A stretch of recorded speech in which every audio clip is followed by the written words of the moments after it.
This video is for people who are hosting their config in a public repository and would rather have their secrets in a private repository or private location for an added layer of security.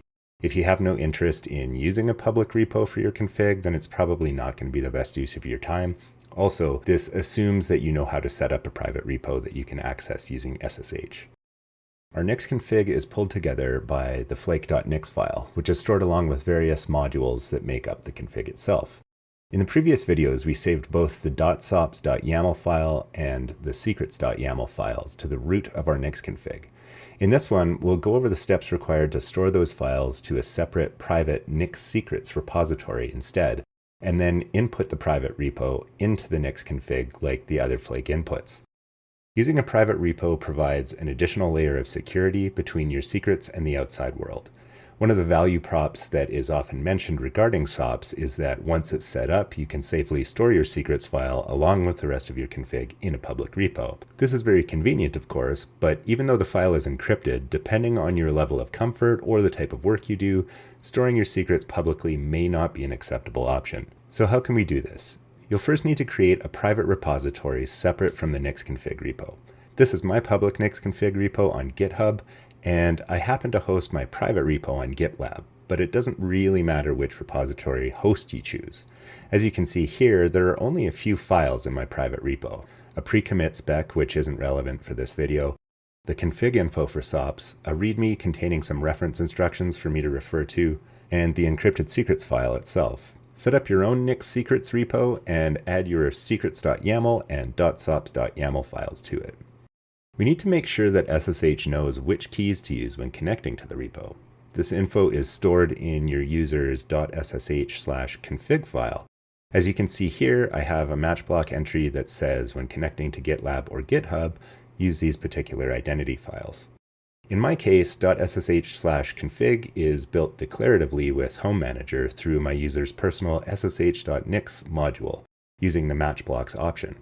This is an example to show that you can name the match block whatever you want and then add the requisite details according to your needs. My actual match block for this includes the YubiKey identity file you saw earlier and is actually called YubiKey hosts, but this won't matter for you. If you set this up using the home level module, you'll need to rebuild before inputting the nix secrets private info. Otherwise, the .ssh config won't exist when the input connection is made. The alternative to this is just write a simple .ssh/config from scratch to get things going and then handle declaration later.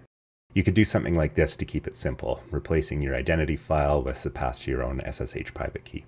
So with the private repo ready to go, we need to input it into the nix-config flake as follows. Our private repo will be input to the flake as my secrets for reference elsewhere. Note that the order of the SSH plus git here is important. If you reverse it, the connection won't work properly. Also notice that we're adding a shallow equals 1 argument to the URL. This will tell Git to only clone the latest commit from the nix secrets repo. With secrets, we only really care about whatever the most current information is, and this will keep the input lean.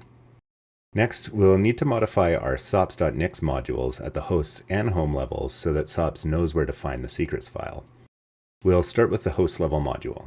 First, we'll assign the mySecrets input to a variable so we can easily point next to the correct location when we reference the secrets file. Then we'll make the same changes to the home level sops.nix module.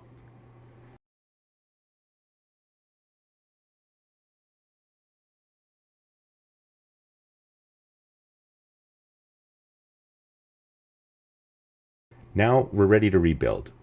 When doing this for the first time, you'll be prompted to authenticate to your nix secrets repo.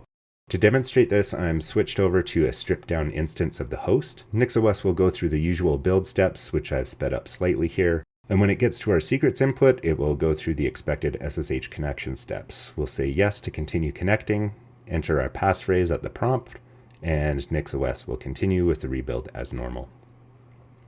After that first rebuild, the nix secrets data that was downloaded will be stored in the Nix store, so we won't need to re-enter credentials on each rebuild.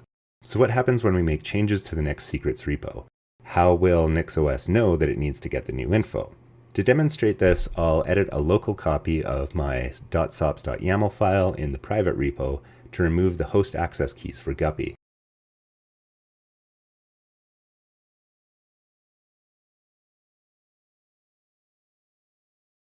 Then I'll run sops with the update keys option to re-encrypt my secrets accordingly.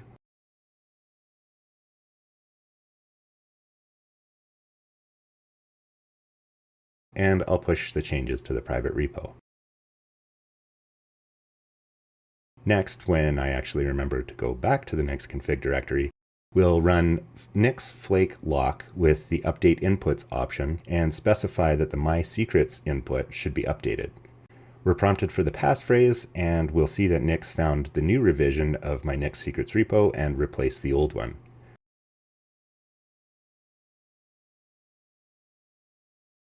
With the input updated, we can rebuild as usual with the latest secrets.